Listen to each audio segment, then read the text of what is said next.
कहानी की शुरुआत होती है एंगस नाम के एक लड़के से, जिसे उसकी माँ ने समुद्र में तैरने भेजा था। लेकिन उसने समुद्र किनारे चुपचाप बैठकर समय गुजारने का फैसला किया। तभी अचानक उसकी नजर पानी में डूबे एक बड़े से अंडे पर पड़ी, तो उसने अंडे को पानी से बाहर निकाल लिया। वो उसे गौर से देख ही रहा था कि तभी उसकी माँ ने वहाँ आकर उसे घर वापस चलने को कहा। तब एंगस ने तुरंत उस अंडे को अपनी बाल्टी में छुपा दिया और अपनी माँ एनी के साथ चल दिया। एनी उस पर गुस्सा हो रही थी क्योंकि एंगस ने तैरना तो दूर पानी में उतरने की कोशिश भी नहीं की। पूरा सूखा पड़ा है, तू कुत्ते, जो बोलती हूँ वो करियो मत। खैर एंगस ने कुछ नहीं कहा और जैसे ही वो घर पहुँचे तो वो सीधा वर्कशॉप में घुस गया। जल्द ही उसकी बहन क्रिस्टी घर वापस आई और उसने एनी से पूछा कि आज एंगस ने समुद्र पर क्या किया। तो एनी ने उसे भी बता दिया कि हमेशा की तरह अकेला बैठा रहा और क्या किया। वहीं दूसरी ओर एंगस वर्कशॉप में अपना सामान रख रहा था। ये वर्कशॉप असल में उसके पिता चार्ली की हुआ करती थी। चार्ली इस वक्त फौज में भर्ती होकर अपने देश के लिए युद्ध लड़ रहा था। एंगस अपने पिता को याद करते हुए उनकी तस्वीर देखने लगा और फिर उसने कैलेंडर में देखा कि चार्ली घर वापस कब आएगा। इसके बाद उसने समुद्र में मिला वो अंडा निकाला और उसे धोकर उसकी ऊपरी परत उतार दी। उसमें से चमकदार नीला रंग देखकर उसे काफी हैरानी हुई। इससे पहले कि वो अंडा टूटता, एनी ने उसे आवाज देकर बुला लिया, तो उसे अंडे को वहीं छोड़कर घर की ओर भागना पड़ा। उस रात अचानक जोरदार बारिश होने लगी तो एंगस डर गया कि शायद वो अंडा वर्कशॉप में सुरक्षित नहीं है। वो तुरंत बारिश में भागता हुआ वर्कशॉप में जा पहुंचा, लेकिन अंडा तो पहले ही टूट चुका था। उसने आसपास देखा कि अंडे में से क्या निकला, तो उसे एक अजीबोगरीब जानवर दिखाई दिया। उसने जानवर के करीब जाकर उसे छूने की कोशिश की तो जानवर उसे काटने को आया। तब एंगस को एहसास हुआ कि शायद इसे भूख लगी है। अब वो फटाफट उसके लिए कुछ खाने को लेने गया, जिसके बाद वो जानवर थोड़ा शांत हुआ। अब एंगस उसे प्यार से खाना खिला रहा था तो एनी ने एक बार फिर उसे आवाज देना शुरू कर दिया, जिसके बाद बेचारे एंगस को ना चाहते हुए भी वापस जाकर सोना पड़ा। फिर अगली सुबह एंगस की आँख खुली तो उसने देखा कि फौजियों की एक टोली उनके घर आ पहुंची थी। वो एनी और क्रिस्टी के साथ उनसे मिलने गया तो उनकी मुलाकात कैप्टन हैमिल्टन से हुई। हैमिल्टन ने कहा कि खबरों के मुताबिक दुश्मन फौजी समुद्र के रास्ते देश में घुसपैठ करने की कोशिश कर सकते हैं, इसलिए उसकी फौजियों की टीम उनके घर पर ही रुककर दुश्मन से मुकाबले की तैयारी करेगी। इसके बाद उसके फौजी घर में सामान लाकर अपने काम की जगह बनाने में जुट गए। तब एनी ने क्रिस्टी और एंगस को अपने कमरे में वापस जाने को कहा। खैर बाद में एंगस लाइब्रेरी गया ताकि वो इस अजीबोगरीब जानवर के बारे में कोई किताब ढूंढ सके। जैसे ही उसे किताब मिली तो वो सीधा वर्कशॉप पहुंचा, लेकिन वहाँ सब कुछ उथल पुथल हो चुका था और वो जानवर चार्ली के जूते चबाने की कोशिश कर रहा था।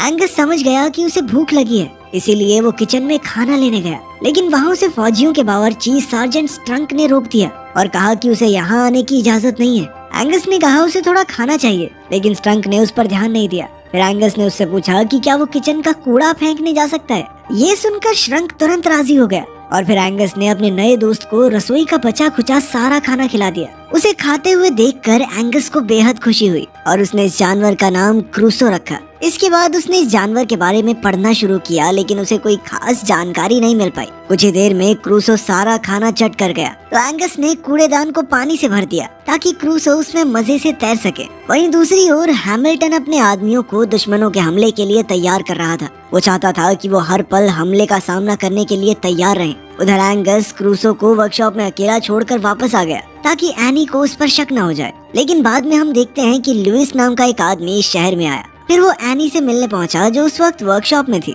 उसने कहा कि वो इस वर्कशॉप में काम करना चाहता है। उस आदमी के काम मांगने पर एनी ने कहा कि उसे सारी वर्कशॉप साफ करनी होगी, तो लुइस तुरंत काम में जुट गया। इस दौरान उसने वो कूड़ादान भी वर्कशॉप से बाहर निकाल दिया जिसमें एंगस ने क्रूसो को छिपाया था। एंगस ने जैसे ही ये देखा तो वो तुरंत लुइस को रोकने के लिए दौड़ा, लेकिन क्रूसो तो वहाँ था ही नहीं। तब एंगस ने लुइस से पूछा कि वो है कौन और वर्कशॉप में क्या कर रहा है। एंगस ने कहा कि ये उसके पिता की वर्कशॉप है और वो युद्ध से जल्द ही वापस लौटने वाले हैं। इस पर लुइस ने कहा कि देख भाई, तेरा बाप वापस लौट के जो चाहे वो कर सकता है, लेकिन जब तक वो वापस नहीं आते तब तक वो ही इस वर्कशॉप का मालिक है। ये सुनकर एंगस वहाँ से बाहर आ गया और क्रूसो को ढूंढने लगा। हम देखते हैं कि क्रूसो एंगस के घर में घुस आया था और उसे देखते ही स्ट्रंक का कुत्ता चर्चिल उसके पीछे दौड़ने लगा। खुशकिस्मती से चर्चिल चेन से बंधा हुआ था, इसलिए वो क्रूसो को झपटकर खाने में नाकामयाब रहा। इधर क्रूसो भागकर बाथरूम में आ गया।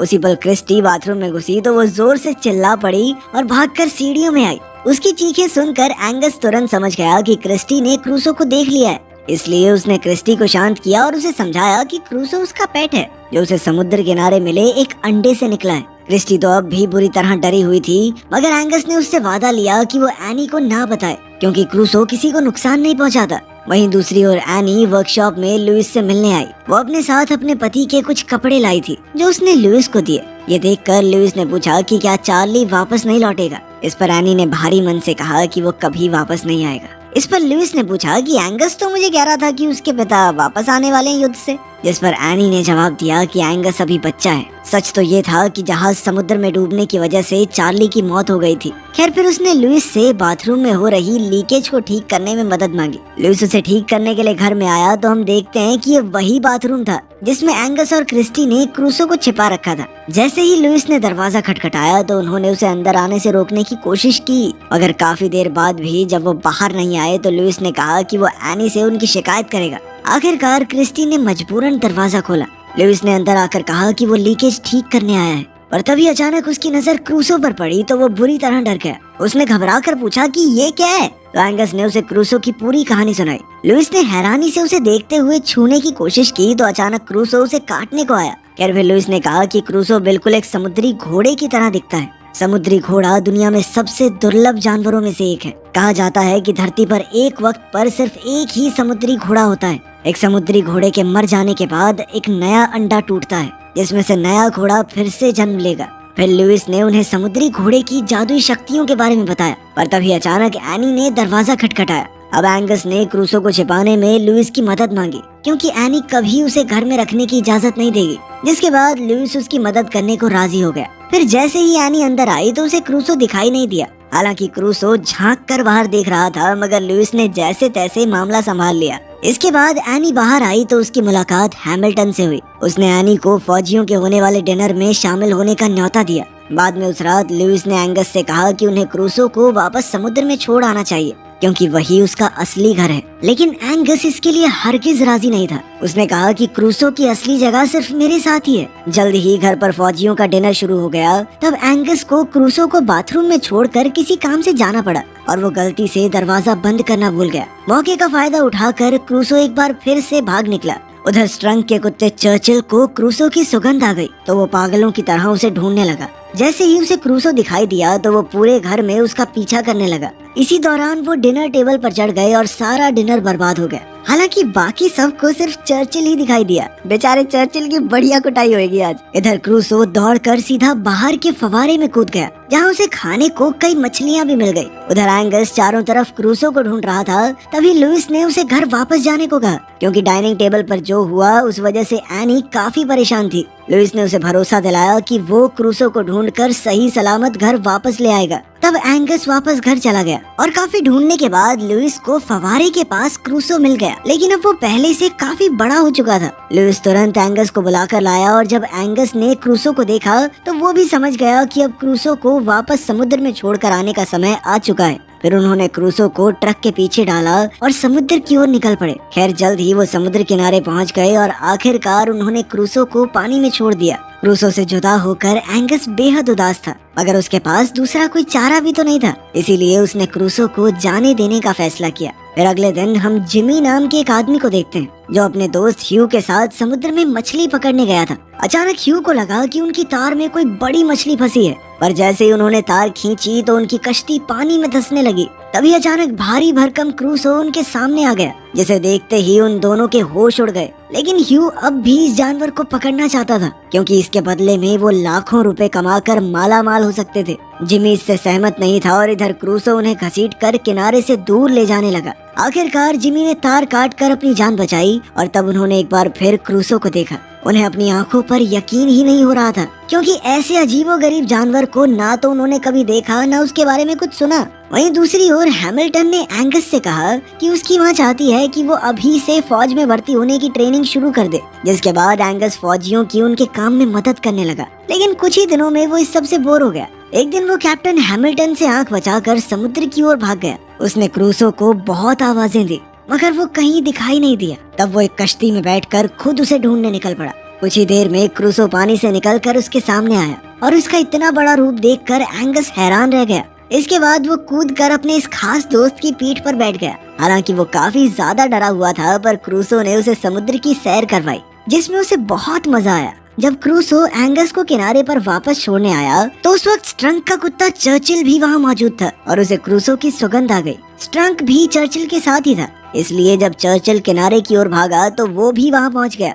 उसने क्रूसो जैसे बड़े अजीबोगरीब जानवर को पहले कभी नहीं देखा था। वो चाहकर भी अपनी आंखों पर यकीन नहीं कर पा रहा था। इधर रात को एंगस ने क्रिस्टी और लुइस को अपनी समुद्र की सैर के बारे में बताया, जिसे सुनकर वो दोनों काफी खुश हुए। वहीं बाहर से एनी ने उन्हें हंसते हुए देखा और वो वापस जाने लगी। तभी लुइस ने उसे देख लिया और वो भी उसके पीछे गया। तब एनी ने लुइस का शुक्रिया अदा किया, क्योंकि आज उसकी वजह से उसने अपने बच्चों को इतने समय बाद खुलकर हंसते हुए देखा। इस पर लुइस ने हंसकर उसकी बात को टाल दिया। वहीं दूसरी ओर हम देखते हैं कि जिमी ने जॉक नाम के एक रिपोर्टर को समुद्र में मिले उस अजीबोगरीब जानवर के बारे में बताया। इसके बारे में सुनकर जॉक ने सोचा कि इसके जरिए वो शहर में इन्वेस्टर्स को ला सकता है, क्योंकि टूरिस्ट को ऐसे अनोखे जानवर देखने में दिलचस्पी होगी। मगर ह्यू ने कहा कि शहर जैसा है वैसा ही ठीक है। लेकिन जॉक का कहना था कि अगर समुद्र में कोई खतरनाक जानवर है तो आम लोगों को इसके बारे में पता होना चाहिए, उनको जानने का पूरा हक है। उधर अगले दिन हैमिल्टन एनी और उसके बच्चों को एक पहाड़ी की चोटी पर लेकर आया ताकि वो उन्हें अपनी फौज की तैयारी दिखा सके। वो उन्हें दुश्मनों के खिलाफ इस्तेमाल होने वाले हथियारों का नमूना दिखाना चाहता था। अब कैप्टन ने अपने आदमियों को पानी में छुपे दुश्मनों पर हमला करने का नमूना पेश करने को कहा। ये सुनकर एंगस को एहसास हुआ कि इससे क्रूसो की जान को खतरा हो सकता है, इसलिए उसने एनी से मिन्नतें की ताकि वो फौजियों को रोक सके।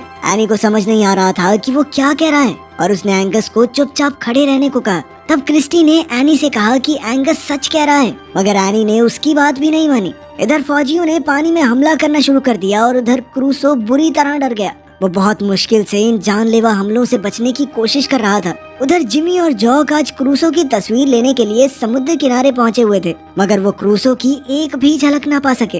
तब उन्होंने क्रूसो का नकली पुतला बनाकर तस्वीर खींच ली और अगले दिन के अखबार में भी छाप दी। कुछ दिन बाद जब श्रंक ने अखबार पढ़ा तो उसे याद आया कि वो वही भयानक जानवर है जिसे उसने समुद्र किनारे देखा था। तब श्रंक और बाकी कुछ फौजियों ने मिलकर क्रूसो को ढूंढ निकालने का फैसला किया। उस रात क्रिस्टी एंगस के कमरे में गई और फिर वो दोनों लुइस के साथ घर से भाग निकले ताकि वो देख सकें कि क्रूसो सही सलामत तो है। जैसे ही वो समुद्र किनारे पहुंचे तो एंगस ने क्रूसो को आवाज दी। पहले तो क्रूसो बाहर नहीं आया, मगर जब वो आया तो जंगली और बेकाबू सा हो चुका था। उसने एंगस को भी नहीं पहचाना और उसे खाने की कोशिश की। ये देखकर एंगस और लुइस हैरान रह गए, क्योंकि उन्हें समझ नहीं आ रहा था कि ये सब क्या हो रहा है। जल्द ही क्रूसो वापस पानी में चला गया और तब एंगस ने इस सब का इल्जाम लुइस पर लगाया, क्योंकि उसके कहने पर ही उन्होंने क्रूसो को समुद्र में छोड़ा था। इधर स्ट्रंक और उसके साथी फौजी अपनी कश्ती में क्रूसो की खोज में लगे थे। आज वो क्रूसो को जान से मारने के इरादे से आए थे। जैसे ही वो किनारे के करीब पहुंचे तो उन्हें चर्चिल के भौंकने की आवाज सुनाई दी।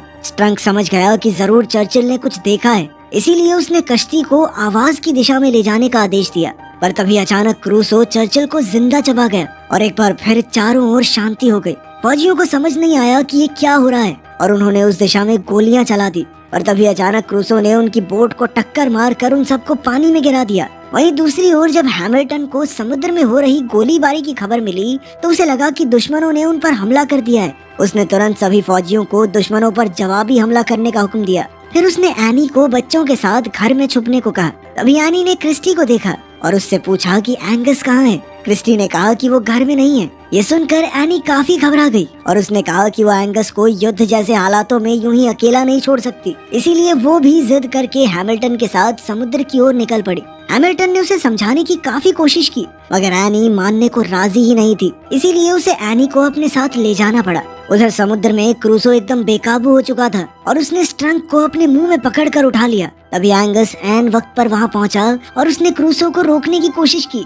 लेकिन क्रूसो ने उसकी एक न सुनी। अब एंगस उसके करीब जाने के लिए पानी में उतर गया और अचानक उसका पैर फिसल गया और वो डूबने लगा। ये देखते ही क्रूसो ने स्ट्रंक को छोड़ दिया और एंगस की जान बचाने आ गया। वो तुरंत एंगस को किनारे तक ले आया, मगर अब एंगस बेहोश हो चुका था। लुइस और क्रूसो ने उसे होश में लाने की बहुत कोशिश की, मगर उसके शरीर में कोई हलचल नहीं थी। खैर उन्होंने हिम्मत नहीं हारी और आखिरकार एंगस को होश आ ही गया। अब वो क्रूसो को पहले जैसा देखकर बेहद खुश था। उधर कैप्टन हैमिल्टन को खबर मिली कि उन्हें दुश्मनों की कश्तियों का कोई सुराग नहीं मिला, पर फिर भी उसने फौजियों को पानी में हमला करते रहने को कहा। जल्द ही वो भी समुद्र किनारे पहुंच गया, पर उसी समय क्रूसो फिर से पानी में छुप गया। एनी दौड़कर अपने बेटे एंगस के पास गई और वो उसे सही सलामत देखकर बहुत खुश थी। एंगस ने उसे क्रूसो के बारे में सब कुछ समझाने की कोशिश की, पर अब एनी को गुस्सा आ गया और उसने एंगस को अपनी ख्याली दुनिया से बाहर आने को कहा। पर उसी समय क्रूसो पानी से बाहर आ गया और आखिरकार एनी को एहसास हुआ कि एंगस सब कुछ सच ही बता रहा था।